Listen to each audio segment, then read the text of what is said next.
Hello friends, welcome back new video. आज की इस वीडियो में हम लोग फिजिक्स चैप्टर 2 का क्वेश्चन आंसर करेंगे। इसमें जो बुक में क्वेश्चन दिया जाता है उससे कुछ अलग क्वेश्चन मतलब दिया गया है। बुक वाला भी क्वेश्चन का आंसर इसमें मिलेगा, लेकिन उससे कुछ अलग भी क्वेश्चन दिया गया। तो चलते वीडियो को स्टार्ट करते हैं।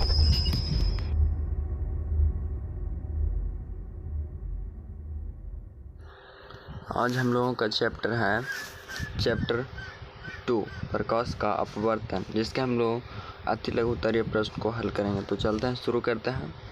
पहला क्वेश्चन है, जब प्रकाश एक माध्यम से दूसरे माध्यम में प्रवेश करता है तब प्रकाश की दिशा में परिवर्तन को क्या कहते हैं? तो इसका उत्तर यहाँ पे होगा, जब प्रकाश एक माध्यम से दूसरे माध्यम में प्रवेश करता है तब प्रकाश की दिशा में परिवर्तन की क्रिया को प्रकाश का अपवर्तन कहा जाता है। प्रकाश का अपवर्तन कहा जाता है। इसे प्रकाश के अपवर्तन का परिभाषा भी आप समझ सकते हैं। अगला क्वेश्चन है, दूसरा नंबर क्वेश्चन, जब प्रकाश की किरणें विरल माध्यम से सघन माध्यम में जाती है तब वह अभिलंब की ओर मुड़ती है या अभिलंब से दूर मुड़ती है? तो यहाँ पे इसका आंसर होगा, जब प्रकाश की किरणें विरल माध्यम से सघन माध्यम में जाती है तब वह अभिलंब की ओर मुड़ती है। अभिलंब की ओर मुड़ती है। अगला क्वेश्चन, दूसरा नंबर क्वेश्चन यहाँ पे है, जब प्रकाश की एक किरण माध्यम 1 से माध्यम 2 में जाती है तब अभिलंब से दूर मुड़ जाती है। दोनों में कौन माध्यम प्रकाशनीय रूप से अधिक सघन है? तो यहाँ पे इसका आंसर होगा, माध्यम 1 हवा, माध्यम 2 कांच की अपेक्षा ज़्यादा सघन है। माध्यम 1 माध्यम 2 की अपेक्षा ज़्यादा सघन है यहाँ पे।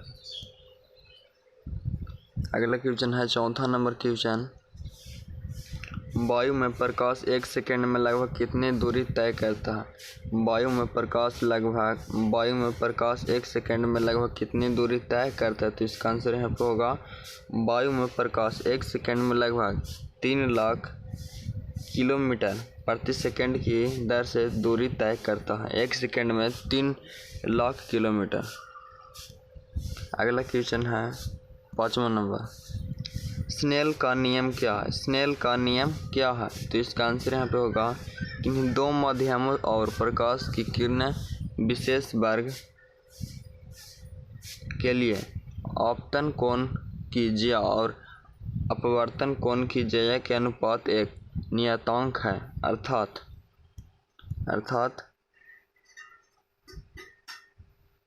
यह यहाँ पे दिया गया। अगला क्वेश्चन है यहाँ पे 6ठा नंबर, अपवर्तनांक की परिभाषा दें। अपवर्तनांक की परिभाषा दें। किसी माध्यम की प्रकाश की किरणें की दिशा को बदलने की क्षमता को उसका अपवर्तनांक कहते हैं। किसी माध्यम की प्रकाश की किरणें की दिशा को बदलने की क्षमता को प्रकाश का अपवर्तनांक कहते हैं।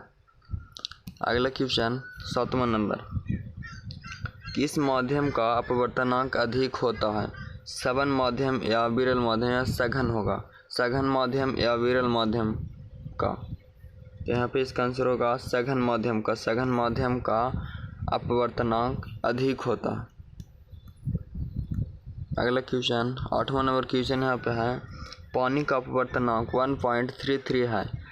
इसका प्रकथन का क्या तात्पर्य है? इसका प्रकथन का क्या तात्पर्य है? तो इसका आंसर यहाँ पे होगा, पानी में प्रकाश की चाल शून्य में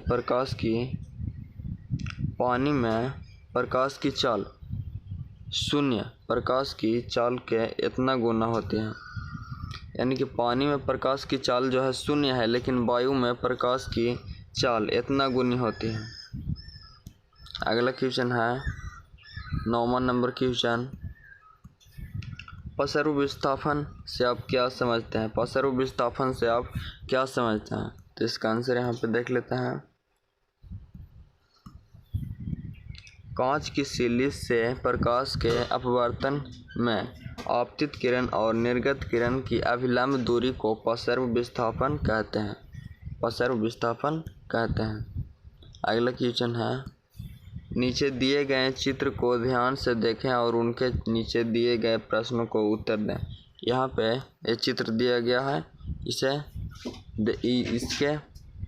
इससे रिलेटेड ही नीचे कुछ क्वेश्चन दिए गए हैं, देख लेते हैं। पहला क्वेश्चन यहाँ पे पूछ रहा,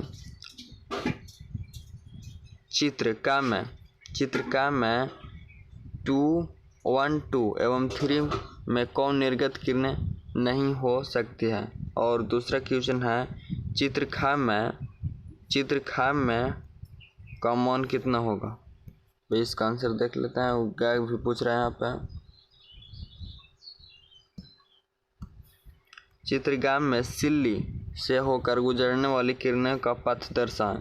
तो फिर इसका पहला का आंसर होगा, चित्र का में 1 तथा 2 के निर्गत किरणें हो सकती है। चित्र खा में आई का मान 60 डिग्री होगा। कितना होगा? 60 डिग्री। यहाँ पे चित्र खा में आई का मान, यहाँ पे आई लिखेगा, यहाँ पर आई होगा। आई का मान कितना होगा? तो यहाँ पे आई का मान 60 डिग्री होगा।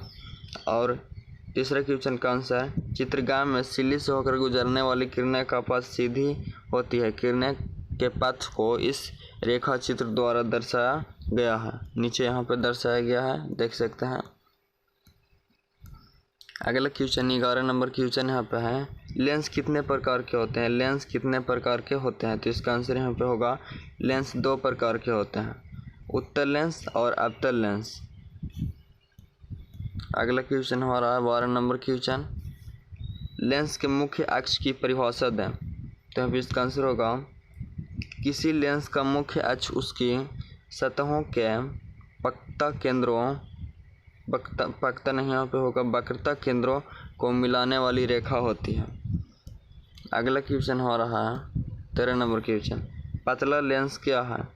पतला लेंस क्या है? तो इसका आंसर यहाँ पे होगा, पतला लेंस एक ऐसा लेंस है जिससे होकर गुजरने वाली किरणें लेंस से अपवर्तन के बाद बिना विचलन के सीधे निकल जाती है। इसे पतला लेंस बोलते हैं। अगला क्वेश्चन 14 नंबर क्वेश्चन यहाँ पे है, प्रत्येक लेंस के कितने मुख्य अक्ष फोकस हैं होते हैं। लेंस के किस मुख्य फोकस को लेंस का फोकस कहा जाता है। तो इसका आंसर यहाँ पे होगा, प्रत्येक लेंस में 2 मुख्य फोकस होते हैं। प्रथम मुख्य फोकस f1, द्वितीय मुख्य अक्ष फोकस f2। पहला मुख्य फोकस f1 और दूसरा दिया गया आंसर, किसी लेंस में 2 मुख्य फोकस होते हैं जिन्हें द्वारा दर्शाया जाता है। अतः लेंस के प्रथम मुख्य फोकस को अवतल लेंस का फोकस कहा जाता है तथा लेंस के द्वितीय फोकस को f2 को उत्तल लेंस का फोकस कहा जाता है। अगला क्वेश्चन 15 नंबर क्वेश्चन यहाँ पे है, उत्तल लेंस के सामने किसी वस्तु को कहाँ रखने पर उसका आकार के बराबर के आकार का वास्तविक प्रतिबिंब बनेगा। यानी कि उत्तल लेंस के सामने वस्तु को कहाँ रखने पर प्रतिबिंब वस्तु के आकार के बनेगा, वास्तविक प्रतिबिंब बनेगा। तो यहाँ पे इसका आंसर होगा उत्तल लेंस के सामने किसी वस्तु को 2f2 पर रखने पर उसके आकार का बराबर के आकार का वास्तविक प्रतिबिंब बनता है। अगला क्वेश्चन 16 नंबर क्वेश्चन, फोकस दूरी किस लेंस की धनात्मक होती है। फोकस दूरी किस लेंस की धनात्मक होती है, उत्तल लेंस की अथवा अवतल लेंस की। तो यहाँ पे इसका आंसर होगा उत्तल लेंस की।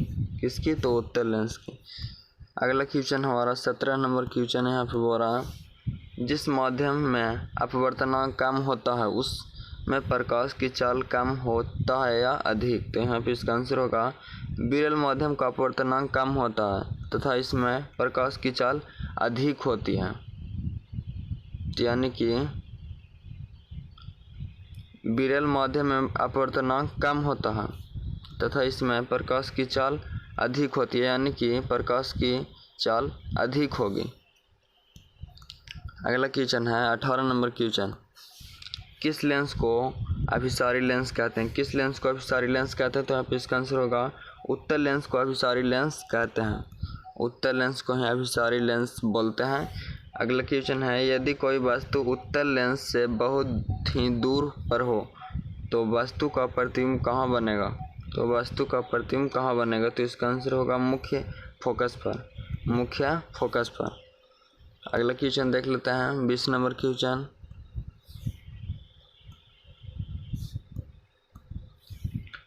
कौन सा लेंस वास्तविक और आभासी दोनों प्रकार का प्रतिबिंब बनाता है? तो यहाँ पे इसका आंसर होगा उत्तल लेंस द्वारा किसी वस्तु का वास्तविक और आभासी दोनों ही प्रकार का प्रतिबिंब बनते हैं। अगला क्वेश्चन 21 नंबर क्वेश्चन यहाँ पे है, यदि किसी लेंस द्वारा प्राप्त प्रतिबिंब वस्तु की अपेक्षा हमेशा सीधा और छोटा हो तो वह कैसा लेंस है? जहाँ पे इसका आंसर होगा यदि किसी लेंस द्वारा प्राप्त प्रतिबिंब वस्तु की अपेक्षा हमेशा सीधा और छोटा हो तो वह अवतल लेंस है।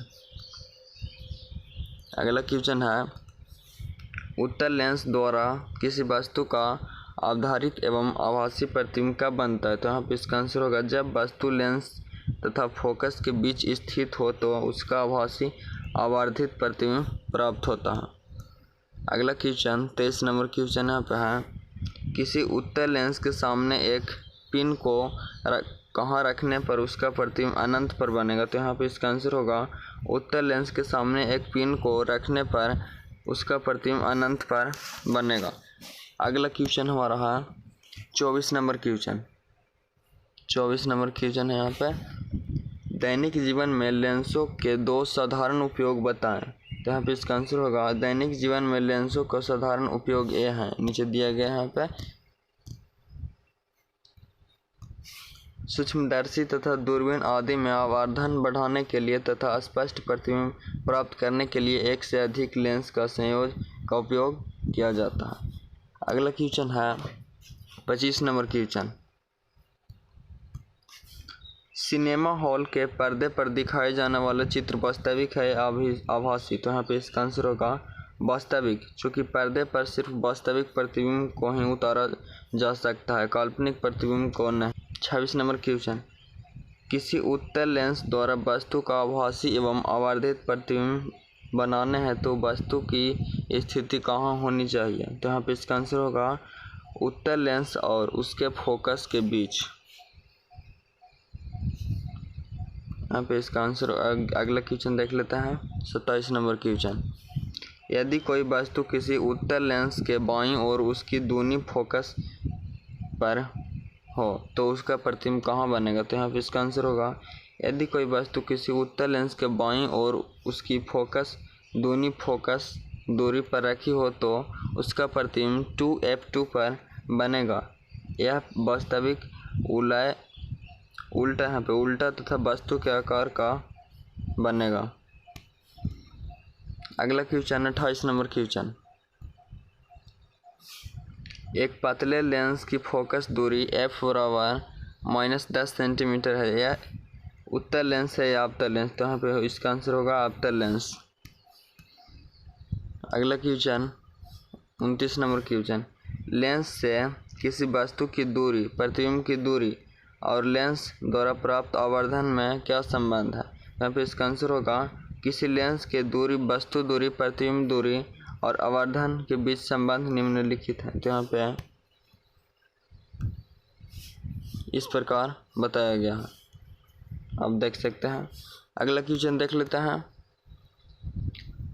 30 नंबर क्वेश्चन, किसी लेंस से किसी वस्तु की दूरी प्रतिबिंब की दूरी और लेंस की फोकस दूरी में क्या संबंध है? तो यहाँ पे इसका आंसर होगा किसी लेंस के लिए वस्तु की दूरी प्रतिबिंब दूरी और फोकस दूरी के बीच संबंध को एक सूत्र से बताया जा सकता है जिसे लेंस सूत्र कहते हैं। लेंस सूत्र निम्नलिखित है, यहाँ पे लेंस सूत्र दिया गया है, लेंस सूत्र उसमें भी दिया गया था।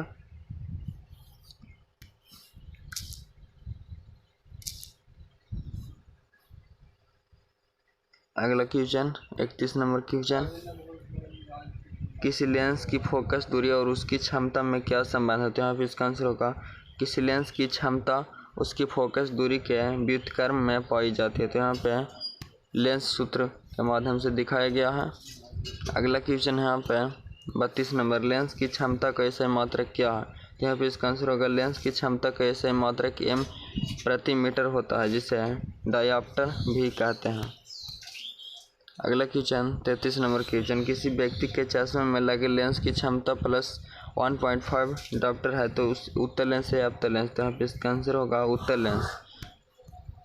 अगला क्वेश्चन 34 नंबर क्वेश्चन है, किसी उत्तल लेंस अथवा किसी उत्तल लेंस का आधा भाग काले कागज से ढक दिया जाए, क्या यह किसी वस्तु का पूरा प्रतिबिंब बना सकेगा? तो यहाँ पे इसका आंसर होगा उत्तर हाँ, लेकिन उसकी तीव्रता घट जाएगी क्योंकि किरणें की संख्या कम हो जाएगी। अगला क्वेश्चन है 35 नंबर क्वेश्चन, लेंस प्रतिबिंब कैसे बनाता है? तो लेंस अपवर्तन द्वारा प्रतिबिंब बनाता है। अगला क्वेश्चन है किसी लेंस की क्षमता 1 डायऑप्टर, इसे परिभाषित करें। तो यहाँ पे इसका आंसर होगा 1 डायऑप्टर उस लेंस की क्षमता है जिसकी फोकस दूरी 1 मीटर हो। 1 मीटर बराबर 1 मीटर का पावर 1-1। अगला क्वेश्चन 2 मीटर फोकस दूरी वाले एक उत्तल लेंस की क्षमता कितनी होगी? तो यहाँ पे इसका आंसर होगा 0.5 डायऑप्टर। अगला क्वेश्चन 38 नंबर, 2 मीटर फोकस दूरी वाले एक उत्तल लेंस की क्षमता कितनी होगी? तो यहाँ पे इसका आंसर होगा प्लस 0.5 डायऑप्टर। आज की इस वीडियो में हम लोगों ने क्लास 10 फिजिक्स का चैप्टर 2 का टोटल 38 क्वेश्चन किए। तो मिलते हैं अगली वीडियो में, तब तक के लिए जय हिंद, वंदे मातरम।